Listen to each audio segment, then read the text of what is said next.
Hello, it's me, Recky. Welcome back to a MrBallen reaction.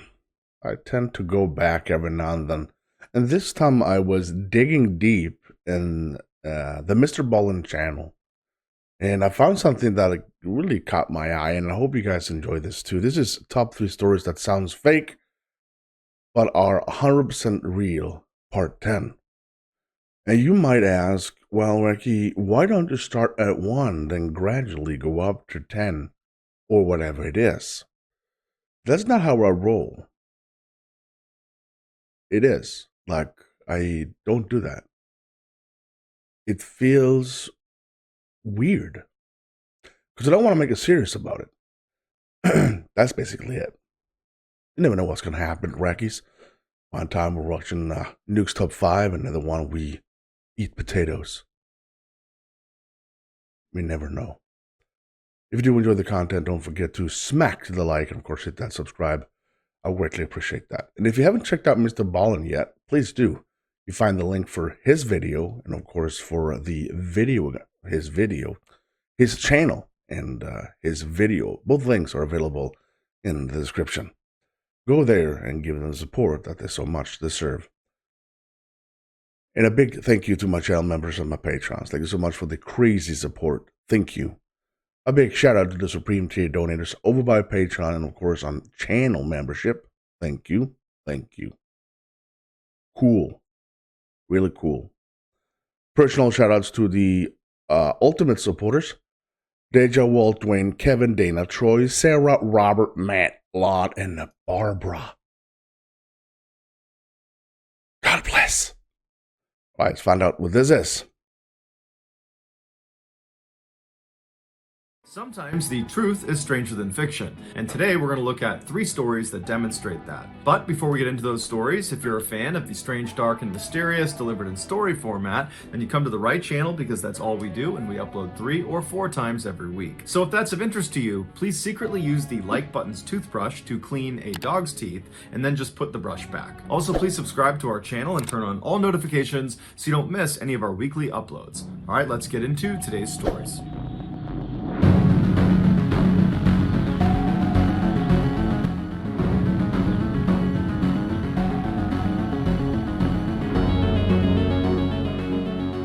In 1956, the SS Andrea Doria, which was a beautiful ocean liner, was considered to be Italy's largest, fastest, and safest ship. But those things would not be what this ship was remembered for. On July 25th of that year, the ship was sailing towards the east coast of the United States when it ran into some very heavy fog. And so, following procedure, the captain slowed the vessel down and turned on their fog whistle. A little while later, another vessel, the Swedish ocean liner called the SS Stockholm, entered the fog as well, but they were unaware of Andrea Doria's position. Now, both vessels were using radar, but unfortunately, both vessels misinterpreted what they were seeing, and so neither of them communicated with the other as they careened towards each other. When visual contact was finally made between the two ships, it was too late. A collision was imminent. At 11:10 p.m. that night, the bow of the Stockholm plowed directly into the side of the Andrea Doria, penetrating over 40 feet inside the ship before coming back out again. The impact killed 46 people on the Andrea Doria and 5 people on the Stockholm. When the story broke, every major news outlet around the world picked it up. I'm sitting here in completely astonishment because I don't remember this. I have no clue. I do not remember this. Where the hell was I then? Including ABC News in the United States. And the news correspondent that they chose to cover this story was a man named Edward Morgan. And unbeknownst to his co-workers, his 14... Wait, when was it? Hold on, I gotta go back. 159? The 159. SS Andrea Doria, which was a beautiful ocean liner, was considered to be Italy's largest, fastest, and safest ship. But those things would not be what this ship was remembered for. On July 25th of that year, the ship was sailing towards the... Oh crap, I gotta go back. I'm sorry guys, because I... Into those stories, if you're a fan of the strange, dark, and mysterious, or clean a... In 1956, the SS Yeah, where were you, Recky? Well, you weren't even freaking born, were you, you dumbass? That's funny, though. Where was I? Linda Morgan was on board the Andrea Doria, and just before he went on, he was informed that she was amongst the missing and presumed dead, and there was virtually nothing he could do but wait for more information. And Sorry, dudes. I'm so sorry. I'm so sorry. I gotta go way back because I can't remember where I was. Position. Now, both vessels were using radar, but unfortunately, both vessels misinterpreted what they were seeing, and so neither of them communicated with the other as they careened towards each other. When visual contact was finally made between the two ships, it was too late, a collision was imminent. At 11:10 p.m. that night, the bow of the Stockholm plowed directly into the side of the Andrea Doria, penetrating over 40 feet inside the ship before coming back out again. The impact killed 46 people on the Andrea Doria and 5 people on the Stockholm. When the story broke, every major news outlet around the world picked it up, including ABC News in the United States. And the news correspondent that they chose to cover this story was a man named Edward Morgan. And unbeknownst to his co-workers, his 14-year-old daughter, Linda Morgan, was on board the Andrea Doria, and just before he went on, he was informed that she was amongst the missing and presumed dead, and there was virtually nothing he could do but wait for more information. And so despite his incredible burden, Edward still went on the air and reported the story without ever losing his composure and without ever mentioning his daughter. But after he got off the air, another story began to develop about the crash. Apparently, a girl who was asleep in one of the rooms on the Andrea Doria that experienced a direct hit from the Stockholm woke up after the crash and didn't know where she was, and she began yelling out for her mother. Meanwhile, a man on board the Stockholm heard the girl's cries, and he ran towards the front of the Stockholm, which is where he heard these cries coming from, and when he got up there, he couldn't believe what he was seeing. Perched on the destroyed bow of the Stockholm was a bed, and on that bed was a relatively unhurt 14-year-old girl named Linda Morgan. It would turn out when the Stockholm penetrated into the Andrea Doria, the bow of the Stockholm scooped the bed Linda Morgan was on up and kind of dragged her into the ship, and then when it retracted out of the Andrea Doria, it brought that bed and Linda Morgan with it. When Edward Morgan found out that his daughter was the so-called miracle girl, he was overcome with emotions, and he would go back on the air, and this time he would talk about his daughter and her incredible survival story, and he would also talk about how hard it was to deliver the news when it was about someone he loved. Linda would make a full physical recovery. She only suffered from a broken arm, but she would suffer enormously from survivor's guilt, as her stepfather and her half-sister were both killed in the crash. So basically, if I'm gonna get this correctly, she actually was in bed when the Stockholm actually hit the Andrea Doria. I'm hoping I'm saying that correctly. And basically, to my mind, says that the bed, let's pretend she's sleeping right here, and this mother trucker came out of freaking nowhere and just said, yeah, that's a wrong boat for you, ma'am. Come on, let's get out of here. What are the odds? How? Picture in your mind how that may actually look. And she was screaming for help, for mom and dad, or whatever it was, on the other ship. On April 27, 1997, a farmer in Indonesia was walking his livestock through a thick sugarcane field near his house when he tripped on something. After he regained his balance and looked down, he noticed a strange mound of dirt that seemed totally out of place. He wanted to dig it up just out of curiosity, but he wasn't on his property, so instead he walked back to the village and he told the village leader about this strange pile of dirt and suggested he see what's under it. So the village leader and some other men headed back out to the field. They find this dirt pile, and the first thing they do is they poke it with a stick. The stick went right into the pile. It was a soft pile of dirt, and when they pulled it out, this horrible stench filled the air that was coming out of this mound. Worried about what they might find underneath this pile, the men decide to leave it alone and go back to the village and tell authorities about it, and the authorities promptly tell them to go back out there and uncover this thing and tell them what they find. And so the village leader That's so perfect. Hey, cops, there's an issue over there, and we kind of scared of it. And we poked it with a stick, and shit came out of the this small little dirt pile. And the cops say, yeah, why don't you go over there and poke a stick some more?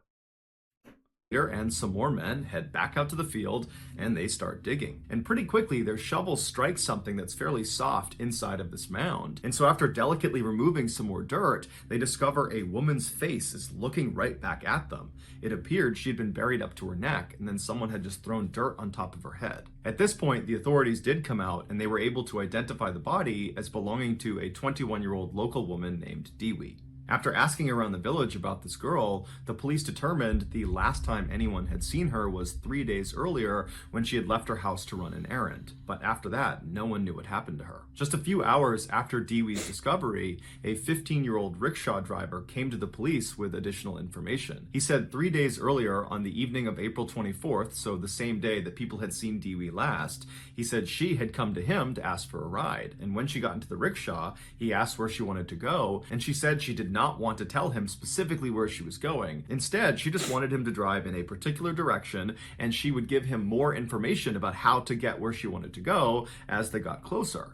And so this really intrigued the driver. And so after he began going in this direction, he turned to her again and said, can you tell me anything more about where we're going? This is really weird that you're not giving me any more information. And so finally, Dewey relented and she told him she was going to see the shaman. A shaman, in simple terms, is someone who uses magic to cure the sick. The driver did think it was odd that this girl was going to see the shaman in the middle of the night and she was being so secretive about it, but after he dropped her off, he hadn't given it much thought until he found out she had died. The police approached the shaman, who was 45-year-old Ahmad Siraji, and they asked him if he had been with Dewey on the night of April 24th. Initially, Siraji said no, he had not been with her, and he had no idea what happened to her.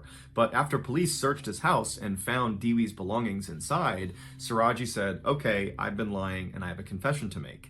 And he would very nonchalantly tell police that not only had he killed Dewey, he had also killed dozens of other women the same way and buried them in the sugarcane field. And so the police went out to the field and started looking around, and they found all these mounds of dirt all over the place, and under them were women buried up to their neck. After the excavation was all done, the police believed they found the bodies of 42 different women.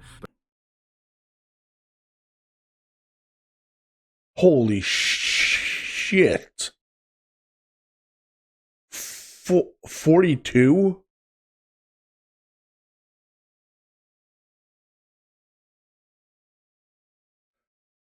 How in the hell can he kill 42 people?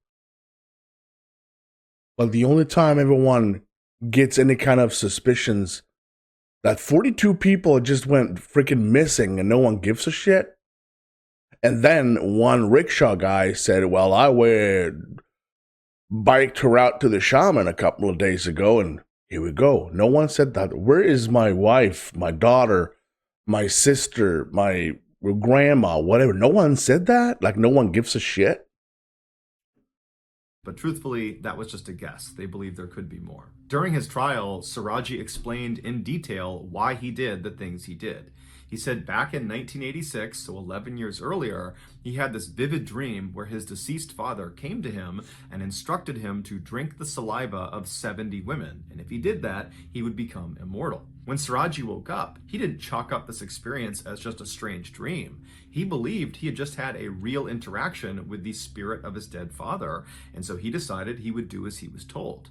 But his father didn't explain to him how he was going to extract the saliva from these 70 women. And so after thinking about it for a couple of days, Siraji decided the most efficient way to do it would be to just kill the women and then forcibly take their saliva. To find his victims, Siraji began telling people in his village that he had supernatural powers, that he was able to grant women specifically everlasting beauty and riches. And many people believed it. And so as this rumor spread not only around his village, but to surrounding areas, lots of women heard about it and came to him and requested his services. He would tell them to come back later that night when it was totally dark and to not tell anyone where they were going. Once they arrived, they would come inside of Siraji's house and they would pay him a fee that was roughly equivalent to $300. And then he would tell them he needed to perform a ritual to give them their beauty and their riches. And so they would leave his house, they would cut through a cemetery, and they would enter into that sugarcane field, and they would walk for a while until Siraji stopped them, and he would hand the woman a shovel, and he would tell her to dig a hole in the ground, and he would assure her this is part of the ritual. And so he would stand there as she dug the hole until it was about waist deep, and then he would tell her to get in the hole and put her hands by her side. If she was at all nervous, he would just reassure her again that this is all part of the ritual, that lots of people have done this before, that it's totally safe. And so she'd get in the hole, she'd put her hands by her side, Siraji would take the shovel and he would fill the hole back in until she was completely immobilized, and then at this point Siraji would pull out a cable, he would wrap it around their neck, and he would strangle them to death. And then once they were dead, he would pull their body out of the hole, and then he would forcibly extract their saliva. And then after that, he would take the shovel again and dig the hole a little bit deeper, and then he would put the body back inside the hole, making sure their head was still sticking out of the ground. And he would orient them so their face was looking towards his house, because he believed having these women constantly looking at him at all hours of the day gave him more power. He said as for Dewi, when she first came to his house and she had paid that fee, she was worried about leaving and going and doing this ritual. It scared her. And so Siraji told her to wait, and he went into the other room where his wife was, and he told her that, hey, I'm gonna go kill this girl and I need your help. I need you to calm her down. And his wife, who had no idea her husband was a mass murderer, just immediately went along with it. She came back into the room and she assured Dewi that everything was totally fine. They had done this before. It was all going to be perfectly safe. And she even said she would come with them to do this ritual. And so at this, Dewi was much more calm and she agreed to go. And so the trio left the house. They went through the cemetery out to the field, and then only 2 people came back. Siraji was executed in 2008 by firing squad, and his wife was sentenced to life in prison. There is a mad people out there, people, I'm telling you. This dude actually had a dream about his father coming to him and saying that you need to extract the saliva of 70 people and that will grant you immortality, meaning he won't die. One thing that strikes me really weird, who wants to live forever? I do not want to live forever. Do you want to live forever? That's the dumbest shit I ever heard. Oh yeah, I'm gonna live forever. I'm not gonna die. I'm never gonna die.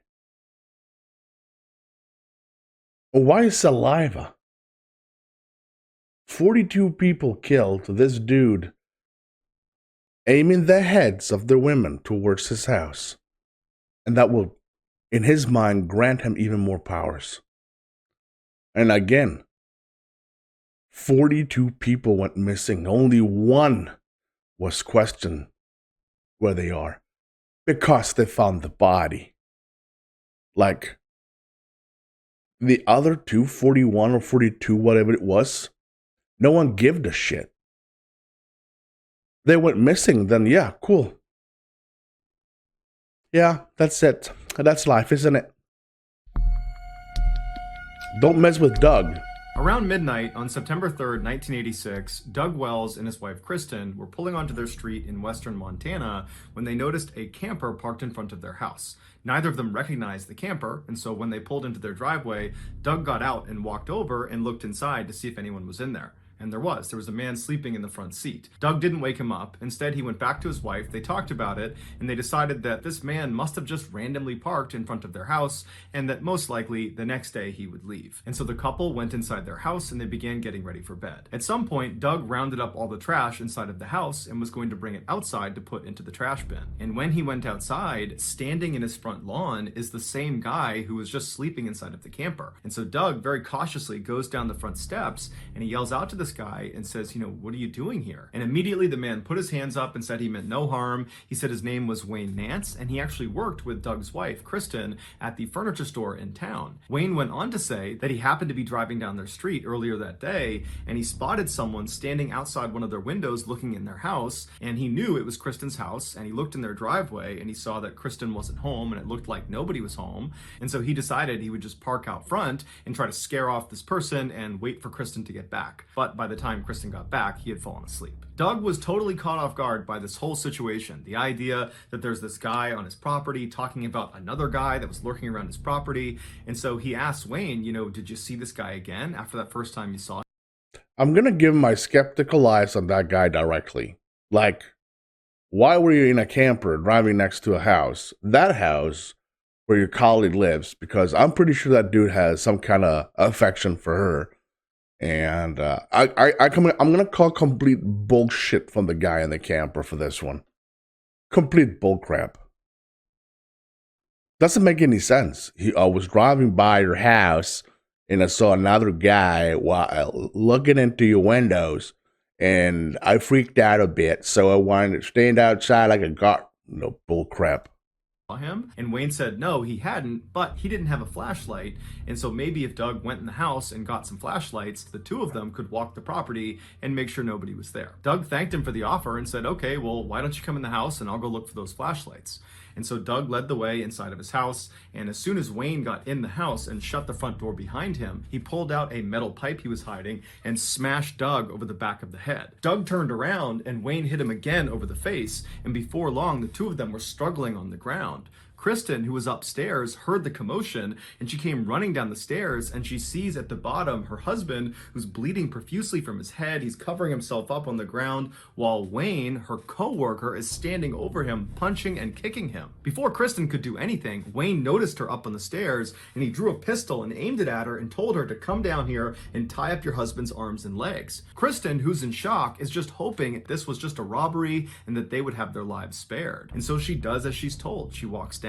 Wayne throws her some cord. She ties up her husband's arms and legs. And then afterwards, Wayne leads Kristen back upstairs to the bedroom where he ties her up as well. After that, Wayne went back down to the main floor where Doug was still laying on the ground, and he grabbed Doug by the legs and he pulled him down the flight of stairs to the basement where he tied him up to a pole. And then he savagely beat him with the pipe before Wayne pulled out an 8-inch blade and plunged it directly into Doug's chest all the way in. And then when he pulled it out again, Doug slumped over. Wayne went back upstairs all the way to the second floor to check on Kristen, and he saw she had managed to get partially out of her restraints and she was reaching for the landline, and so he jumped on top of her and managed to restrain her all over again. And then after he was confident in her restraints, he went back downstairs to make sure Doug was dead. When he got down there, he saw Doug was still slouched over in the same position he had left him, and so Wayne assumed Doug must be dead. And Wayne went back upstairs to assume Kristen. Okay. But Wayne was wrong. Doug wasn't dead. And after Wayne went upstairs that second time,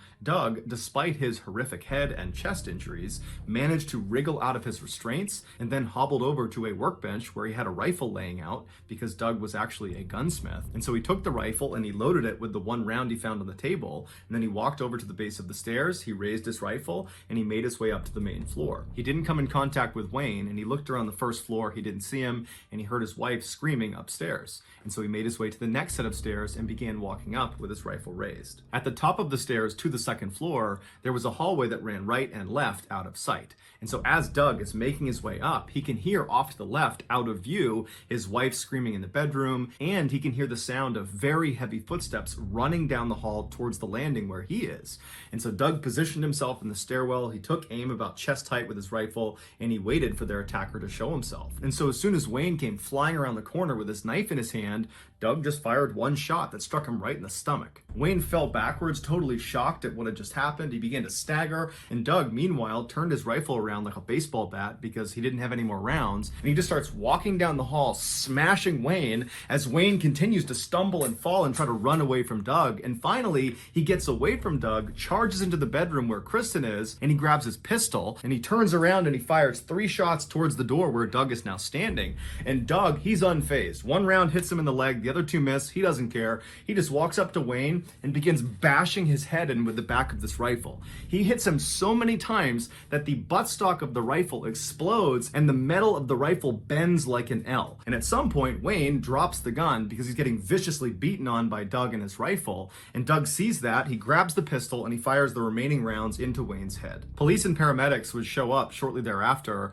and Doug, Kristen, and their attacker Wayne were all rushed to the hospital. Doug and Kristen would make full recoveries. As for Wayne, he would die the following day from his injuries. After the incident, the police investigated Wayne Nance to see who this guy was, and they discovered that almost certainly he had been a serial killer that was connected to at least 6 cold case murders from 1974 to 1986. But because Wayne never confessed to any of these murders before he died, the true number of people he killed is still unknown. So that's going to do it, guys. If you found the secret in Whoa. today's episode, let us know in the comments what it is and where you found it. If you're the first to do that, we'll pin you at the top of the comments section. If you got something out of today's video and you haven't done this already, please secretly use the like button's toothbrush to clean a dog's teeth and then just put the brush back. Also, please subscribe to our channel and turn on Already all did that. notifications so you don't miss any of our weekly 3 or 4 video uploads. I already did that, and I tell you, if you haven't checked out MrBallen before, I am strongly suggesting that you do. You find the links for both the video and the channel pinned on top of. Oh, it's in the description. Okay, never mind that. You know, if you good old Recky fan, you know exactly what to do. Go there and give them the support that they so much deserve. I gotta say, I really enjoy this from the start all the way to the finish. I love Doug's spirit. He got like beaten half to death, stabbed in the chest, and then goes up and beat the shit out of that guy. One of those stories that makes you feel like I want to smile. I know someone got killed, Recky. You don't smile when people get killed. But this was a serial killer, and Doug did his community or even his state a favor. If you did enjoy this, don't forget to smack the like and, of course, hit that subscribe. I greatly appreciate that. Other than that, thank you so much for watching. I'm Recky. You stay safe.